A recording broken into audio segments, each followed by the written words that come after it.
Everyone, it's me from New York. As you know, coronavirus those days pervades the world and many governmental systems almost collapse. I share this video with all people across the globe, and I'm sure it will redefine our comprehension about what does human rights mean. And here, United Nations, where many independent experts, special rapporteurs highlights the human rights violations and naming the countries that violated the human rights. Amid this pandemic, let's go over the humanitarian work and see how countries responded to their nation's need. Let's start with the UK. British people got stuck abroad with no help. Old British nationals stuck in the airport after Emirates cancelled the flights and said they'd have to stay in Bali for 3 months. The UK embassy in Kuwait said, no financial assistance, go to charities. There's no fruit, there's no vegetables.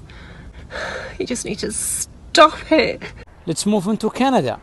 Businesses call for subsidies, and the outside, many Canadians got stuck abroad. And by the way, the Canadian government last year arranged the travel for Saudi teenager fleeing from her family. Thousands who are stuck abroad looking for help from the government to get back to Canada. There's about 1,000 Canadians that are here struggling to get back, trying to find ways, reaching out, and nobody's willing to help. Okay, let's move on to Spain. They are asking for humanitarian assistance. Necesitamos ayuda. Leganés se está muriendo.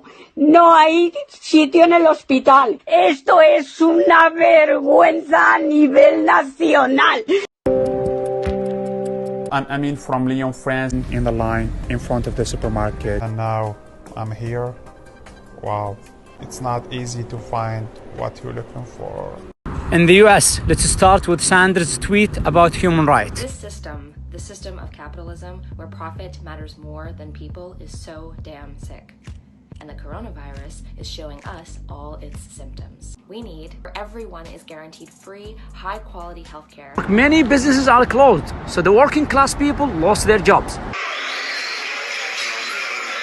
Gloves and masks in the United States are sold out, and Tennessee tells doctors to use diapers and goggles as a protection. Last year, 36 countries issued joint statement about Saudi Arabia, and they expressed their concerns about human rights, and some of these countries are that I mentioned above.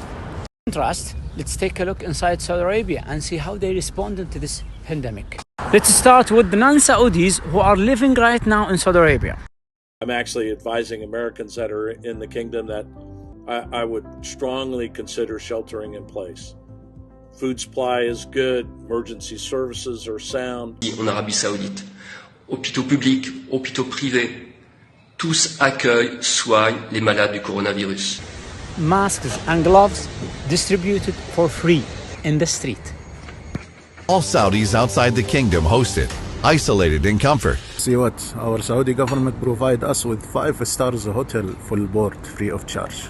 코로나 때문에 그렇지만 사우디아라비아 대사 식구들 아주 감사드립니다. I am Saudi. I got stuck in Moscow and my government provided accommodation at 5-star hotel with 3 full meals. I'm Saudi. I get stuck in New York. My government for provide me free food and 5-star hotel. If you look at healthcare, if you look at life expectancy, we're looking at human that's all rights. Human I know rights. The government will cover 60% of the private sector salaries. On top of that, Saudi Arabia granted free treatment for patients who got sick from coronavirus, whether are Saudis or non-Saudis. If I get sick here in New York, they will ask me about health insurance. This pandemic shows us the real value of the citizen to its government. Everything you hear about Saudi Arabia, it's based on false allegations and sensationalism which serves the politician or press agenda or interests. To conclude, what Saudi Arabia did, it's not a human rights. It's something more far away from our comprehensions, something called fatherhood, which is mutual respect, love and care between the government and its people. And this should be taught next year here as a role model in the United Nations. Thank you.